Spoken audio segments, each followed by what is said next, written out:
Sadie, why don't you come down here? Why don't you come down here instead of sitting up there at the top of the stairs crying? We can be together while I'm working. Hey y'all, hi. I'm here against all odds, do my weird job where I talk about makeup on the internet. Today, I am going to be talking about new makeup releases hot takes. But here's what we're doing today. Actually, here's what we're not doing. Let me tell you what we're doing by way of telling you, let me tell you what we're not doing by way of telling you what we're doing. We're not going to be bashing Brad Pitt's weird, intense, misguided skincare line. We're not going to be addressing massive holiday collections containing hundreds of kitschy little pieces that are basically kids' makeup. We're not going to be talking about influencer collabs with influencers I've never heard of featuring 100-piece brush sets for upwards of $300. Nor are we going to be discussing things like pH transforming purple glitter lip balms, this Dior eyeshadow quad, which is serving absolutely nothing. No. Sadie, you're making it impossible for me to do my work. You must either come down here or stop crying. And in fact, if you come down here, you also have to stop crying.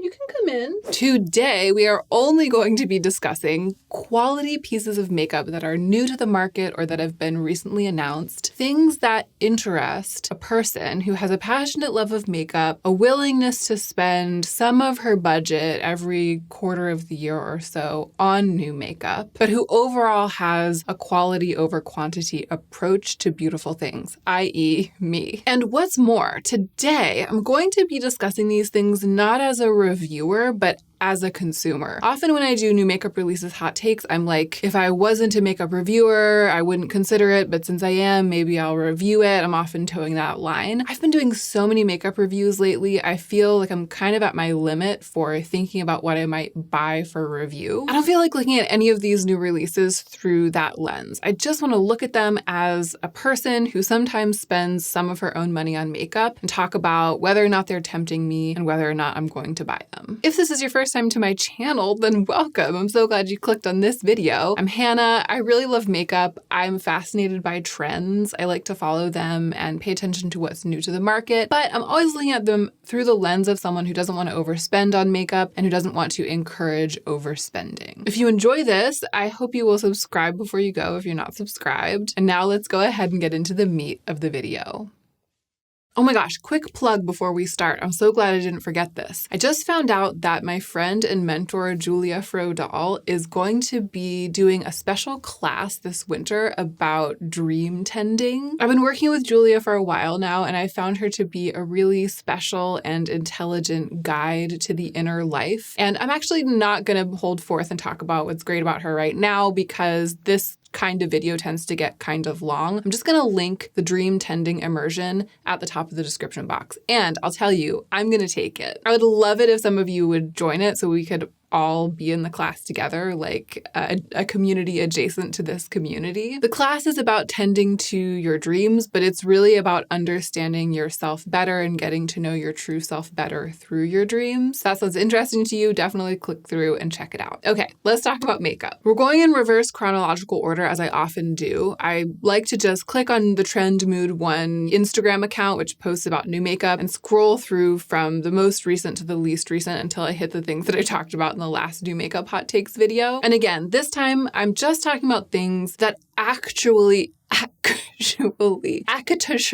interest me as an actual makeup consumer. Just me looking at it and being like, huh. And this is the first one, the new palette from Huda Beauty. This interests me for a number of reasons. One, I feel like it is serving very Natasha Denona My Dream, but it's like the version of it that I would prefer. It has so much in common with My Dream, which, as you'll know if you watched my video called My Dream is to Not Buy the Natasha Denona My Dream eyeshadow palette, isn't My Dream. But I found out when I duped the vibes of that palette, meaning I used my own eyeshadows to create on my eyes a look similar to what I thought I might do if I had that palette. What I found was that I actually really like this sort of plummy, eggplant, glimmery, smoky look for fall. But the execution of it in that Natasha Denona palette, it just didn't check enough of my actual practical boxes. And this one checks a lot more of those boxes.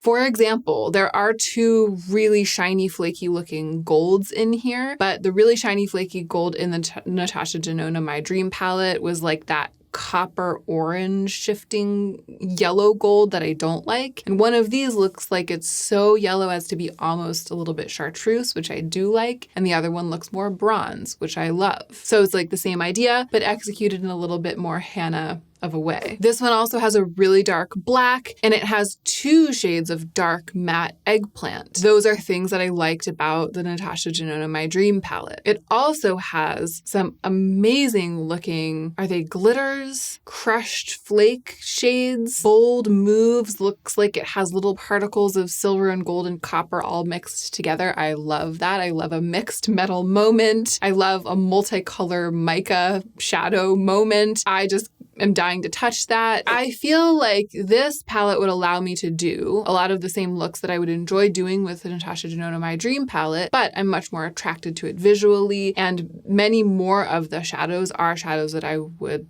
like. However, it has a couple of fatal flaws, which are reasons that I'm not going to buy it. One, this is also an issue for me in the My Dream palette, and I feel like in a lot of Huda's palettes, there are like 6 shades of matte peach, basically terracotta peach from light to dark, which I think are supposed to be like transition shades, give you option for transition shades. I just don't do my eyeshadow like that. I don't need half the palette to be shades of matte peach. And in fact, I feel like if you were to chop off the last 2 rows, so the 6 shadows that are the rightmost shadows in this eyeshadow palette, if you were to chop them off, you would be left with a beautiful 12-pan palette that's very eggplant dominant, full of really textured, exciting metallics, and still with enough mattes to hold down the fort. And it would be much less redundant and much more potent. That would be a beautiful palette. The fact that there are all of these very similar looking mattes tacked onto the palette, it waters down the effect of it to me and makes it just look a lot more like a whole bunch of things that Huda has released before, and that everyone has released before. I mean, not just Huda. And then the other strike against it, which isn't really personal to it, but this is the main reason I'm not going to buy it, is just that I don't need it. To do the looks that I could do with it, I don't need it. I can find each eye look that I would build with this palette. I can find the tools to do that eye look in my existing collection. And my eyeshadow palette collection isn't that big for someone who does what I do for work. And still I'm overwhelmed by it because I only have 2 eyes and I don't actually wear a full eye look every single day of the week. What I learned from duping the vibes of the Natasha Denona My Dream palette is that I really like what we're doing in the fall. I've seen a lot of people say, I don't need another like purple eggplant toned mauves palette, blah, blah, blah. Why do all the brands keep releasing them? And I was kind of feeling like that. And I've actually come around to being like, this is a really sultry, smoky, wearable, yet kind of colorful take on what tends to happen in the fall. In eyeshadow, I like that there's so much texture going on. The Natasha Denona My Dream palette had a multi-chrome in it. This seems to have these like flaky pressed micas in it. I love the direction we're going in. It's just that I don't need to shell out the whatever amount it would be, probably like 67. I don't need to shell out the $67 to partake. I feel like the twist that we're seeing on eggplant and on golds combined with these sort of berries and terracottas with a black eyeshadow as well, the twist that we're seeing on that going into this fall, the flavor of that is very exciting, and I'm excited to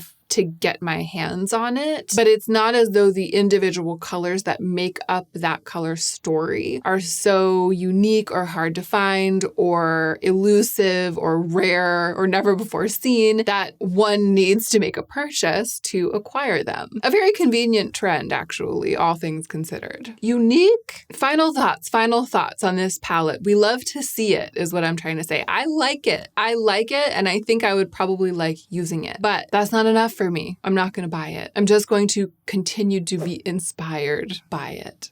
Okay, but now we're talking. In order to talk about this next one, I need to reapply my lip gloss. Okay, I'm ready. I'm ready to discuss the Pat McGrath holiday collection. I'm gonna be okay. I mean, here's what happened. I resisted the allure of Pat McGrath for a long time because it's all so expensive. Then I reviewed a Mothership palette last year, and then I recently reviewed another Mothership palette. The recent one, even though it didn't have the baked shades in it, which is a real shame, I just can't put it down. I can't stop using it. It's actually what I'm wearing today. Because it doesn't have the baked shades in it, I feel kind of like that palette is sort of Pat McGrath at her least exciting when it comes to Motherships. And yet right now, I feel like it's the palette in my collection that I most want to use on any given day. I feel like it's currently my favorite palette. So I'm just really feeling right there with Pat. I'm picking up what she's putting down, even though I'm picking it up in my own way, which is like very slowly over time, one piece at a time, and usually like years after the thing is released. Still, I'm picking it up. And so the part of me that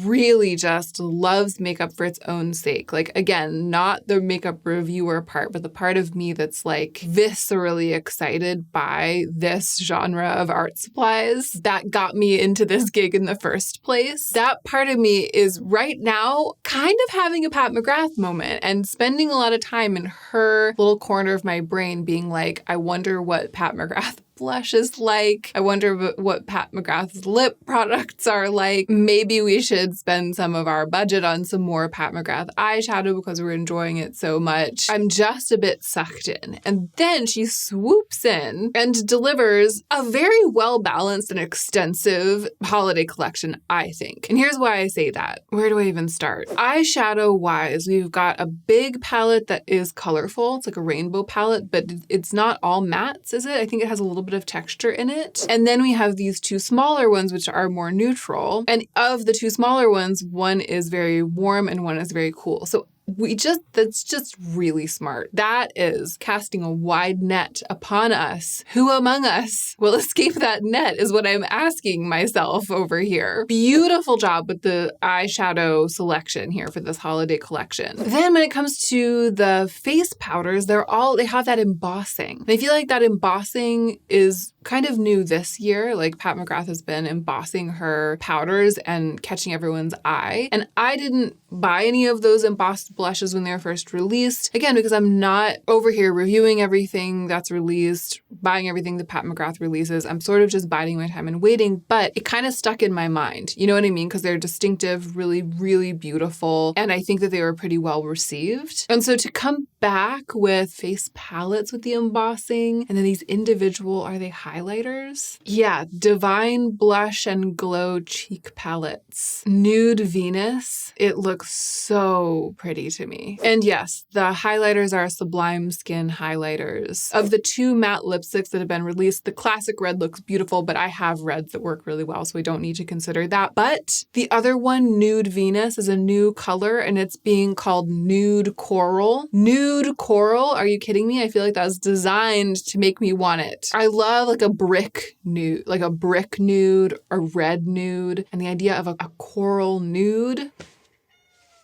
I know, Sadie. I know. Wait, what are these multicolored eyelash pigments, otherwise known as mascaras? In the context of all the excitement over the other things, they're making me want them too. It's like I've caught the Pat McGrath bug. It's like everyone else has had it for years and suddenly I've caught it. And here's the thing. This is New Makeup Hot Takes, me as a consumer, right? So let's go through it. Clearly, I'm all fired up about this. It's really gotten in amongst me. So let me go through and talk myself down off the ledge. The bigger palette with the colorful shadows is objectively very, very beautiful, but I know that I'm just not a rainbow palette user. This isn't the kind of thing, as beautiful as it is, and as much as I would in theory love to have it, and I wouldn't turn my nose up at it, if someone were to give it to me as a gift or something, I'd be like, oh my gosh, this is such a beautiful and indulgent gift, because I don't use these bright pigmented colors very often. So when I do use them, when I want to use them in the future, it would be amazing to have this to go into. But I feel like the thing that I've developed recently about Pat McGrath is just what a lovely feeling it is to have a really practical Pat McGrath palette to use in the everyday, because the shadows are just so well performing. They just do everything that I want them to do. And this just, it's a whole separate kind of art supplies, you know? I don't need to worry about whether or not I should think about buying that big colorful palette. I just know that I don't need to spend my own money on that kind of thing. However, the smaller palettes, the bronze one, the cool toned bronze one, it's like it was designed for me. Cool platinum bronze. The issue I feel that so many people have with the Mothership palettes, especially the recent 4 or 5 that have been released, is that there's so much rose in them. And I don't know, the royal we, or some of us, me and some of you, we crave these like glimmery, shimmery, bronzy, goldy colors, and the way that Pat McGrath executes them, but they so often come either tinged with pink or set into a palette surrounded by pinks. And here in this Bronze Bliss, Nude Allure is the one that is that. It has sort of a bronze, but all the rest are pink. In Bronze Bliss, the smaller 5-pan, it's all of what I love and want from Pat McGrath and none of what I feel like I don't need. And it just, given how it's going between me and the other palettes that I have of hers, I could see myself deciding to buy this for myself, which, I don't say that very often. I'm talking about getting it not because it would be exceedingly practical because I couldn't do the looks I would do with this with other things. No, of course I could. I could dupe the vibes of this easily. I could build a palette that would work the same way that this would work easily. But what I'm saying is that because I am so interested in Pat McGrath right now, because I like what she does so much, and because I love makeup, and once in a while I'll treat myself to something just because, again, not like I used to do, not in an out of control way, not every month or every couple of weeks, but once in a very long while. When a thing comes across my radar that really checks all the boxes and would be the kind of thing I wouldn't regret spending my own money on like that, I usually know. I can usually spot it. Like the 1 in 1,000, you know what I mean? And I feel like this might be it. This 5-pan Bronze Bliss business. That said, I'm then very tempted, because I'm thinking about what it would be like to buy that for myself, very tempted to throw in like one of the face palettes and one of the highlighters and the lipstick and just like make a day of it. But I don't need to do that. And I think that if I do buy something from this collection, I'll just pick the one thing. I think that if I were to go all in and spend like, I don't know what it would add up to, a couple $100 and buy like everything from this collection that I want, a lot of it would end up just sort of slipping to the back of the drawer after the excitement wears off. But if I stick to the one thing that I've identified in this whole holiday release as being the thing that would potentially last for a long time on top of my vanity front and center and give me a lot of joy and a lot of use value, I think that might be a purchase that I wouldn't regret. I will follow our future career, its and mine together, with great interest. And I'll, of course, keep you updated. Okay, let's talk about the new Naked palette. What? Okay, beautiful. And, this again is too close to a rainbow palette for me to feel like it would be worth my money to spend on this. And I do think it's beautiful. The cover art, are you kidding me? The art and the colors, it's the most exciting, I feel like visually exciting and cohesive thing we've seen from Urban Decay in a long time. And definitely the most original and freshest thing we've seen from Urban Decay for a long time. So I had to talk about it. I just don't use these like blues and teals enough to make this worth my while. And again, if I want them, I do have them. And so every once in a while, if I get it in my head to do like a wash of periwinkle over my eyes, I can dig through my collection and find something that's like close enough and use it. I don't want to buy a whole new palette and have it just sitting on my vanity, taking up space, telling me to use it, if it contains a whole bunch of shades with which I only have that relationship. That sort of occasional on a lark relationship. I only want to buy something and have it front and center there if it's going to serve the purpose that I was talking about, the Pat McGrath 5-pan serving, where it's just like every single color, every single day, my dream, my exact one. This just isn't that. But kudos to Urban Decay for going in this direction. It's just really, really, really beautiful, and I think it was a smart move. However, why is it naked? Why are they saying this is naked? It's not naked. It's wearing clothes. It's wearing many layers of colorful clothes, unless they are just all really lightly pigmented and they're like naked color, like barely there watercolor wash of color. Is that what this is going to be? Is that why it's in the naked line? I feel like they just feel like it'll sell better if it's called a naked palette because it's what they're known for, and they've gone beyond the pale. It just doesn't make sense. I feel like that's the principle by which they put this in the naked line. They were like, if it's the naked line, it'll sell better. And they did not stop to think that it's presenting in every way as being totally at cross purposes with everything the naked line has ever stood for. I feel like if it was just like Urban Decay X Robin Eisenberg and they called it something else, people would be so much more excited about this. Like, remember the Born to Run palette? I feel like that's the last time Urban Decay did anything that really got people to sit up and take notice. And that had similar vibes to this, similarly like rich colors. And that wasn't a naked palette. And I feel like it sold really well. A weird choice. Maybe you can enlighten me if any of you know anything about why this happened to be a naked palette, or if you have conspiracy theories allegedly, let me know. Okay, here's something that I want, but that I'm not going to buy straight up.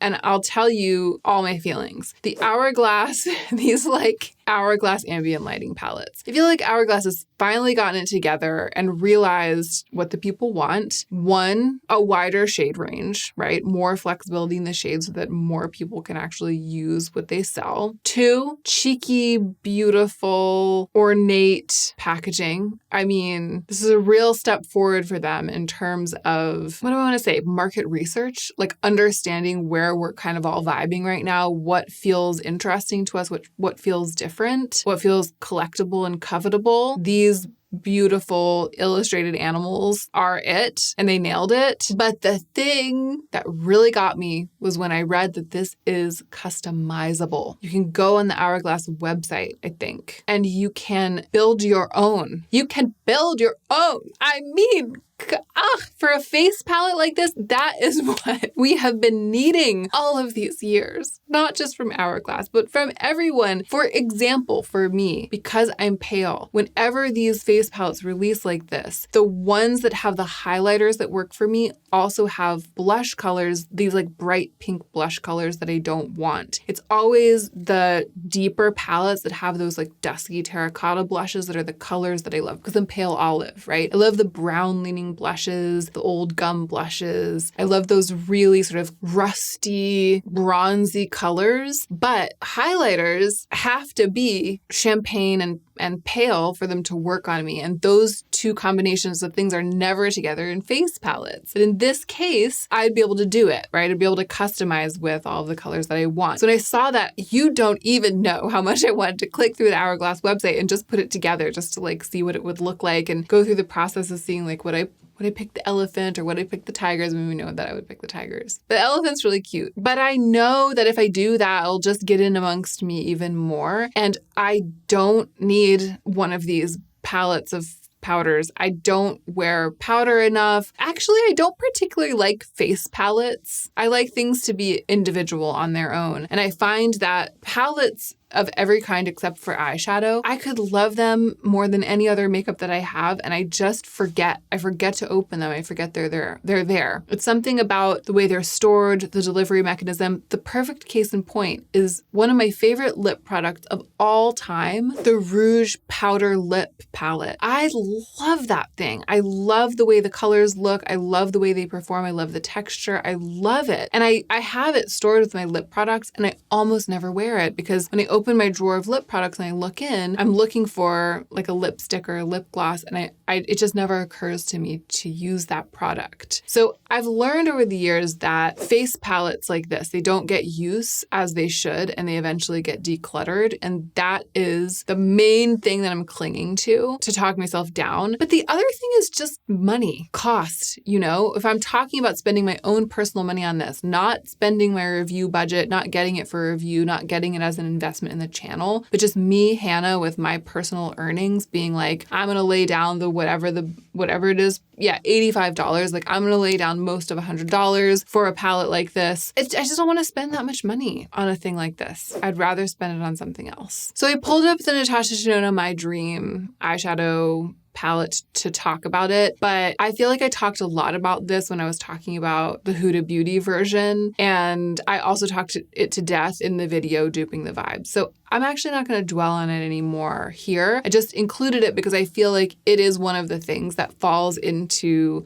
the bracket of the things that we're discussing today. Serious makeup that makes me sit up and take notice, that kind of makes me consider buying it, that part of me kind of wants, that I'm not buying for some reason. So if you want to know more about how I feel about it and you haven't seen the video where I duped the vibes, then make sure to click through and watch it. I'll link it down below. Here's another thing that I want, but that I mightily resisted and that I'm not going to buy. The Smyrx Lightworks palette. It's so beautiful. Lightworks 4, the swatches, the textures, the colors, the dynamics. I mean, talk about art supplies. It's a really, really exciting, beautiful palette. Here's the thing, the greens and blues. I just don't use them enough. If Smyrx were to release this, but instead of greens and blues, it was all like bronzes, maybe bronzes with a flip, like multi-chromes that were grounded in bronze. And the purples can stay. I especially if they're plummier purples, although these are mostly sort of grape purples, which I don't use that much. So yeah, if the purples were leaning more plum and instead of blues and greens, we had bronzes, basically it was just a more neutral version of this. That's the kind of thing that I would really, really consider either reviewing or adding to my collection. But I know myself and my tastes well enough, and my taste when it comes to color, to pull myself up short when I'm tempted to buy this just because the finishes are so extraordinary. Because that's the thing. I love texture, and the swatches are so alluring. I have like the reel playing from Trend Mood, and it's just hard for me to stop looking at it. I don't know if you can tell, but it's just so alluring. It's a serve, as they say. But I have to, as a consumer, get past that initial leap of excitement over what a serve it is and think about how it would exist in my life, in the everyday. And the answer, the reality is just that color-wise, it's not the kind of thing that I use regularly. And because of that, even though there are some colors in it that are beautiful, like there are 3 or 4 colors in it that are the kind of thing that I use regularly, but what I want with my own budget is to be discerning and to buy fewer, nicer things,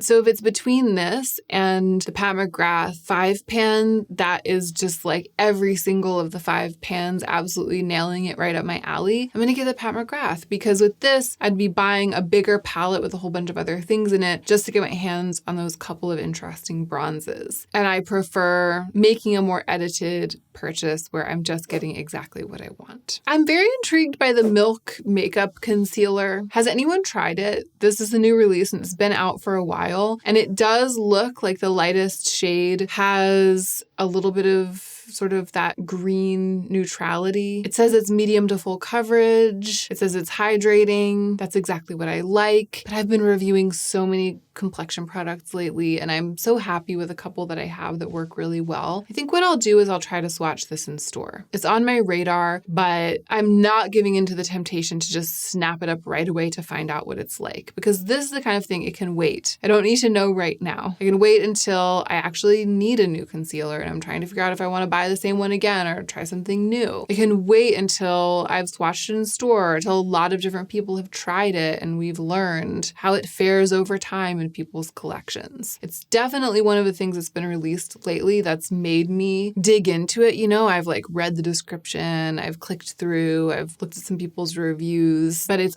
also something that can wait. And lastly, I thought I would briefly mention the Collidos collection, which they sent me in PR. I actually have it. I don't have it down here with me, but I have this collection. Maybe I should do just like a look with it, just show you how it works. Because the thing that's cool about it is that the eyeliners are multi-chrome, and they really are. It's actually pretty impressive. And it's got this sort of plummy smokiness that we're all excited about these days. It's like a very deconstructed, artistic version of what the Huda Beauty palette and the Natasha palette are trying to do. So seeing it here in the Trend Mood new releases from the past several weeks reminded me that I have it and that I haven't filmed with it yet. And, you know, if there's something really specific you'd like to see me do with this, or if you want to see swatches of all of the eyeliners or something, maybe on Instagram, let me know. Okay, that is it. Those are my feelings about some recent releases of new makeup, not as a reviewer, but as a consumer, as someone who sometimes spends some of her own disposable income on a piece of makeup just because she wants it, because she loves makeup. And you know, what I've done is that I've looked at all of the new releases that I feel like are sort of in my wheelhouse, serious makeup from brands that tend to make makeup that I really like, all of which is kind of piquing my interest for one reason or another. I've looked at it all and I've basically boiled it down to the one that I want the most. And I'm sort of using that one, which is that one 5-pan, that Pat McGrath 5-pan. I'm using it to help me see that I don't need to buy all of the others, you know? Like the Hourglass palette is tempting me, but I'm like, I'd rather have the Pat McGrath. Even the Huda Beauty palette is tempting me, but I would rather have the Pat McGrath. And other things the Pat McGrath holiday collection are tempting me, but I would rather have the 5-pan. So having it to hang on to and sort of telling myself, yeah, you might buy this. Like this might be your treat that you get for yourself. It's really helping me see clearly. And you know, maybe the day will come and I won't decide to buy it. But what matters now is that I've realized that of everything that I'm interested in, it's the thing that I would most like. And it helps me keep everything in perspective. So I hope that this has been an enjoyable version of new makeup releases hot takes for you. I actually really enjoyed doing it this way. I probably can't do it this way every time because there are a lot of times when I sit down to do new makeup releases and there actually aren't enough things that are new that I care about, that I would even consider buying. This time there just happened to be a number of them that I felt like, oh yeah, that's kind of up my alley, so I actually need to come up with a reason not to buy it. As always, I deeply appreciate you for being here and spending this time with me. I hope that you'll consider subscribing if you aren't subscribed yet, and I really hope that you'll take extra good care of yourself so that you can be the most effective version of yourself as you do your work in the world.